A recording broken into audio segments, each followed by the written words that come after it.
All right, so we back today. We're gonna do a full print design today. Now I'm gonna walk y'all through it the best I can because I'm still learning myself. So right now, the beginning stage is getting your measurements right. Program I'm using to do my design is Photoshop. Without further ado, we're gonna measure this shirt. Standard measuring tape. Right now we're gonna get the width. So the width was 27, so I'm gonna put that in Photoshop. Now let's get the width. So the height, we're gonna go with 26. I don't know if you guys can see that, but I put a new file, which is gonna be 27.5 by inches, and height 26 inches. So go ahead and hit okay. So we have our new canvas. What I'm gonna do, I'm gonna open my mock t-shirt. I don't know, I was gonna use Silhouette, but I'm more comfortable using Photoshop. So let's go on down and break this down so we can stitch this thing up. Now the first thing I did was I already opened it, but once you're done with your design, you push file, open, you open a new file. You put file, new, and obviously we're not using no paper size that's bigger than 8.5 by 11, so you make it an 8.5 by 11, bam, you hit okay. You have your 8.5 by 11. Now, let's go to here. Now, as you can see, I have grid lines. I already did these, but what I'm gonna do is I'm gonna go back for everyone. So I'm gonna clear the grids. Now, this is how I learned the easiest way for me to print what I want to print and how I want to print it so I can stitch it. Mind you, this is my second time actually printing out something, but this is gonna be my first real design that I'm taking serious. So what we're aiming at, we're aiming to make enough grid lines to make it the size of the paper. So once you click the selection tool, you can actually select the tool and it'll show you the exact size that you're grabbing with the grid lines. I can do this now, but it's freehanded, so that mean me having to stare and look at these numbers when I don't have to do that if I make the grid line. So we're gonna make the grid line. So what you'll do, you'll go to view, new guide. So we're gonna start with vertical. You always start with 0 as a position. That's one. So you go back again to view and click new guide. Now we're doing the width. So your first width from 0 on out is gonna be 8.5. So you hit 8.5. Make sure vertical is clicked. Enter. You have another vertical line. Then you go to view again. Now you times that by 2. You times 8.5 by 2, which you get 17 inches. Hit 17 and click enter again. We're aiming for at least 4 or however much guides there it takes to cover all this up that we can select it. So from the looks of it, look like we might need 2 more. So let's go to view again, new guideline. And then you got 17 plus 8.5, which would be 25.5. Then after 25.5, we'll just add one more for safekeeping. So view, new guide, 34. Bam. We have all of our vertical guides now. So now we're gonna go to horizontal. Once again, we start with 0. So now your height is 11. So view, new guide, make sure horizontal is clicked, 11. After 11, times 11 by 2, 22. And we basically don't need no more guides after that. So now we have our guides. Now this is where the fun part begins. What I meant to do is I meant to mirror it before I guided it, but actually it don't matter because we still can mirror it. Look, the canvas horizontally, and there we have it. So right now it looks backwards. So what I want to do is actually I'm gonna trash all these guides. So now we have our guides. Now click the selection tool. Mind you, you opened up this new untitled document. That's your 8.5 by 11. This is your sheet. This is what you're gonna be printing. So we're gonna go back to our design and let's highlight this. Now, I don't know if you guys can see the numbers from there, but it's 8.5 by 11. So you'll click that with your highlight tool, then you click your drag tool, and you want to drag this to the Untitled New document. And as you can see, you just have to match the lines up. So what you want to do is you want to save them one by one. What I like to do is I like to number them. So I'm going to save these as regular JPEG pictures. So that's one. So I hit my vision tool and I'll turn off that eye. And I'll go back to my design and right now I'm going horizontally with my selection. Each one I'm gonna grab and I'm gonna drag it over here and I'm gonna place it and I'm gonna save it.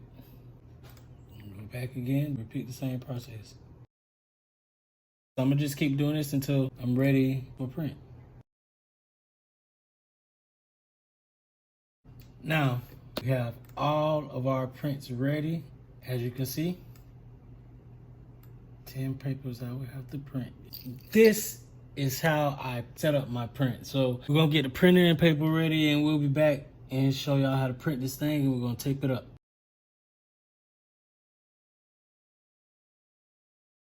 All right, y'all, we took the fun part. We got our prints out. Now, I ended up having to print 10 papers. For some reason, the last 2 papers came out with some lines. I don't know why. I don't know if y'all can see them. Not this one so much, but this one, I don't know if it's gonna be a problem or not, but this is my shirt for my use. So what we're gonna do is we're gonna get these papers in order and then we're gonna cut. After we cut, we're gonna tape. After we tape, we're gonna press. All right, so let's puzzle this out real quick.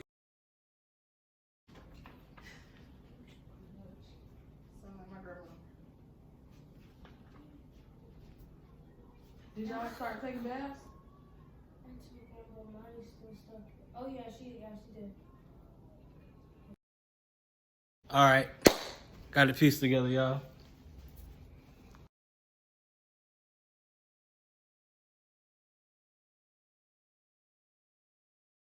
All right, y'all, we got it ready to get cut and taped up, so we'll be back once we get ready to heat press, I guess.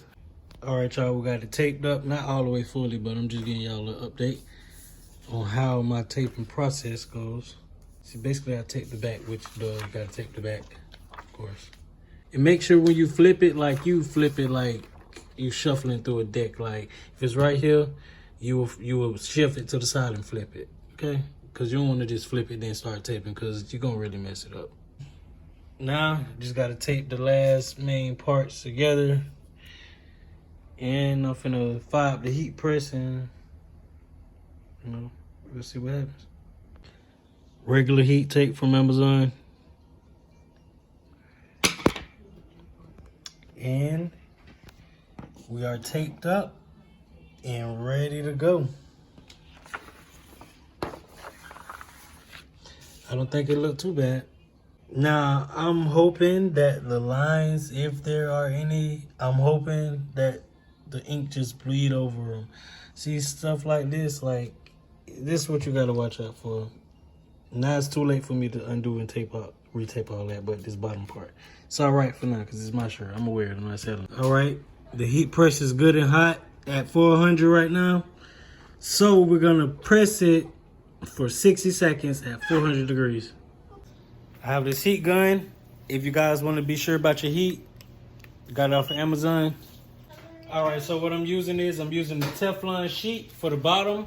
Also, I have this silicone mat. Didn't come with it, but I bought it off of Amazon. Very thick, durable. So I have this Teflon mat that I use. I have 2 of them actually. I put one on the bottom and I'm gonna put one on the top. But for now, I don't know. I think it's some ink. Maybe some ink. I don't know. Could be. But to be on the safe side, so no ink won't smear into it from the Teflon, I'm gonna put a piece of paper over that. That's prepared for me. So next thing I'm gonna do is prepare my shirt. Now what you wanna do before you do anything, You preheat your shirt, pre-press your shirt. I go 5 seconds. I don't know what else everybody else do, so.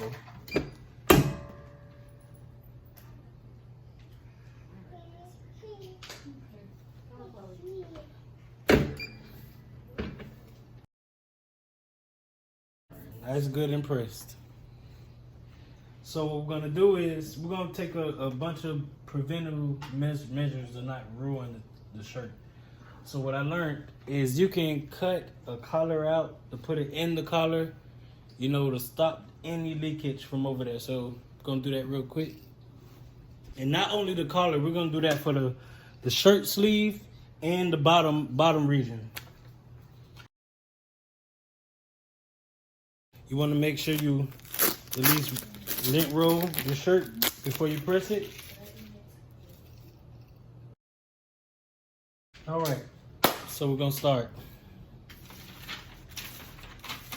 My anxiety is through the roof right now, hoping it come out right, so it's the best.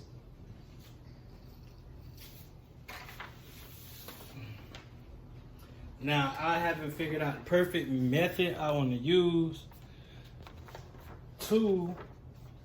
or the way I want to print, but just gonna do it like this for now. Now I'm gonna try my best to line up the collars. All right.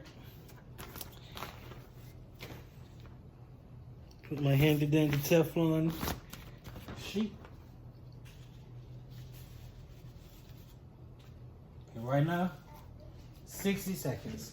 Mine's set for 40. I haven't figured out how to change the timer yet. Don't mind me being lazy. But it's 40 seconds, so we're gonna go 41 and then we'll go 20 the other.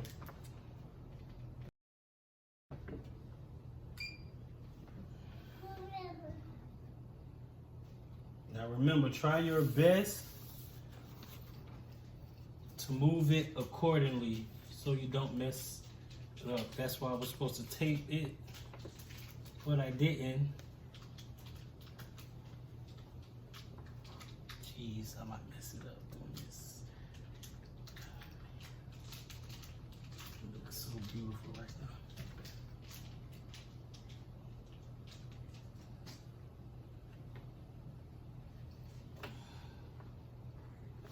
Yeah, I really should have taken the job.